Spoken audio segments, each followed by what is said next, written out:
আসসালামু আলাইকুম, welcome to my channel SL cooking world. আশা করি আল্লাহর রহমতে সবাই ভালো আছেন। যেহেতু এখন লকডাউন চলছে, হাতের কাছে কিন্তু প্রয়োজনীয় জিনিসগুলো সহজে পাওয়া যায় না, তাই খুবই সহজে আর অল্প উপকরণে আমি আজকে আপনাদের সাথে চকো চিপসের রেসিপিটা শেয়ার করব। এখানে আমি মিল্ক চকো চিপস আর হোয়াইট চকো চিপস তৈরি করছি কোনো রকমের বাটার বা মার্জারিন অথবা শর্টেনিং ছাড়াই। তো ভিডিওটি ভালো লাগলে লাইক করবেন, শেয়ার করবেন আর আমার চ্যানেলটা সাবস্ক্রাইব করবেন প্লিজ।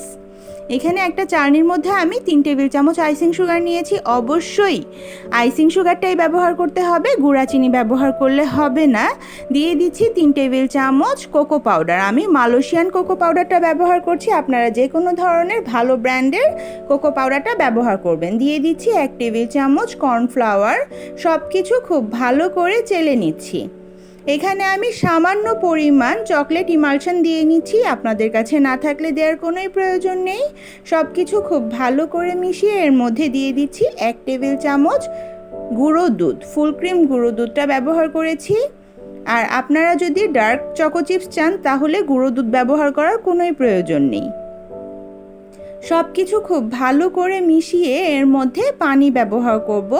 1 টেবিল চামচ পানি দিয়ে দিচ্ছি। আপনারা অল্প অল্প করে পানি দিবেন আর এটা মিশিয়ে নেবেন। একসাথে বেশি পানি দিলে কিন্তু নরম হয়ে যাবে। আপনাদের আরও কম বেশি পানি লাগতে পারে, তবে এই ব্যাটারের থিকনেসটা কীরকম হয়েছে আমি দেখিয়ে দিচ্ছি। আর এখানে আমার 1 টেবিল চামচ আর সামান্য পরিমাণ পানি লেগেছে, তবে এর থিকনেসটা ঠিক এরকম হবে। এর চেয়ে নরম করলে কিন্তু চকো চিপসটা ভালো হবে না।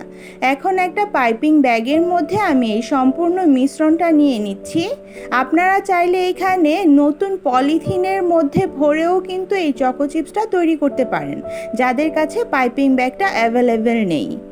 এখন পাইপিং ব্যাগের মাথাটা অল্প একটু কেটে আমি চকো চিপস তৈরি করে নিব। আর এখানে আমি বেকিং পেপার নিয়েছি, এর মধ্যে তেল ব্রাশ করার কোনো প্রয়োজন নেই, তবে বেকিং পেপার না থাকলে নর্মাল খাতার মধ্যে একটু তেল ব্রাশ করে আপনারা এর মধ্যে চকো চিপসটা তৈরি করতে পারেন।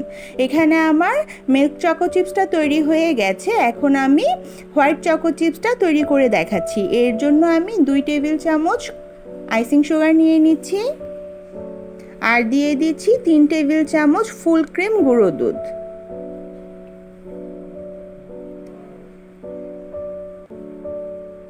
আর এখানে দিয়ে দিচ্ছি আধা চা চামচ ভ্যানিলা পাউডার। ভ্যানিলা পাউডার না থাকলে আপনারা ভ্যানিলা এসেন্স ব্যবহার করতে পারেন কয়েক ফোঁটা। ভালো করে সব কিছু চেলে নিয়েছি আর সব কিছু একটা স্প্যাচুলার সাহায্যে খুব ভালো করে মিশিয়ে নিচ্ছি। এখানে আমি পানিটা একটু বেশি ব্যবহার করে ফেলেছি আর একসাথে ব্যবহার করেছি, আপনারা অল্প অল্প করে পানি দিবেন। মেশাতে মেশাতে এখানে আমার ব্যাটারটা একটু নরম হয়ে গিয়েছে। এর জন্য এর মধ্যে আমি আরও 1 টেবিল চামচ গুঁড়ো দুধ ব্যবহার করেছি, তবে আপনারা অল্প অল্প করে পানি দিয়ে এটা তৈরি করে নেবেন, তাহলে আর এটা লিকুইড হবে না।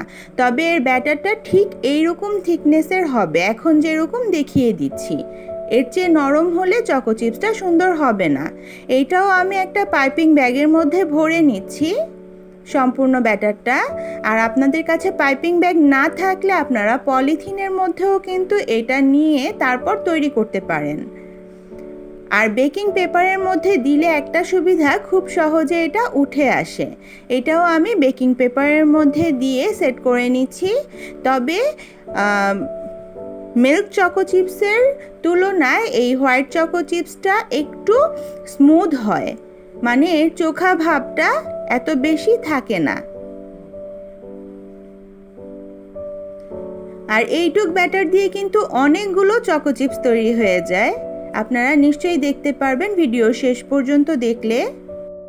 এখানে আমার সবগুলো চকো চিপস তৈরি করা হয়ে গেছে। এখন এটা আমি শুকিয়ে নিব। এইটা রুম টেম্পারেচারে রেখে প্রায় 36 থেকে 48 ঘন্টা সময় লাগে শুকানোর জন্য। তো আমি এটা শুকিয়ে নিচ্ছি, প্রায় 36 ঘন্টা সময় লেগেছে এই চকো চিপসটা ড্রাই হতে। আর দেখুন শুকানোর পর কত সহজে এই চকো চিপসটা উঠে আসছে। এর জন্য কিন্তু বেশি পরিশ্রম করতে হচ্ছে না, খুবই তাড়াতাড়ি এটা উঠে যাচ্ছে হাতের সাহায্যেই। সাদা চকো চিপসটাও কিন্তু খুবই সহজে উঠে আসছে এই কাগজ থেকে। আশা করি আমার এই রেসিপিটি আপনাদের কাছে ভালো লাগবে। খুবই অল্প উপকরণে তৈরি করেছি আর খুবই সহজভাবে তৈরি করার চেষ্টা করেছি। ভালো লাগলে প্লিজ লাইক করবেন, প্লিজ বেশি বেশি শেয়ার করবেন আর আমার চ্যানেলটা সাবস্ক্রাইব করে পাশে থাকা বেল বাটনটি বাজিয়ে দিবেন। এই চকো চিপসটা আপনারা মাফিনের উপরে অথবা আইসক্রিমের উপরে দিয়ে খুবই মজা করে খেতে পারেন। আরও এরকম নতুন নতুন ভিডিও পেতে আমার চ্যানেলটা সাবস্ক্রাইব করতে পারেন আর পাশে থাকা বেল বাটনটি বাজিয়ে দিতে পারেন। যদি রেসিপিগুলো ভালো লাগে প্লিজ লাইক করবেন, প্লিজ বেশি বেশি শেয়ার করবেন আর আমার চ্যানেলটা সাবস্ক্রাইব করবেন। আজ এই পর্যন্তই, অন্য আরেকদিন কথা হবে নতুন কোনো রেসিপির সাথে। আল্লাহ হাফেজ।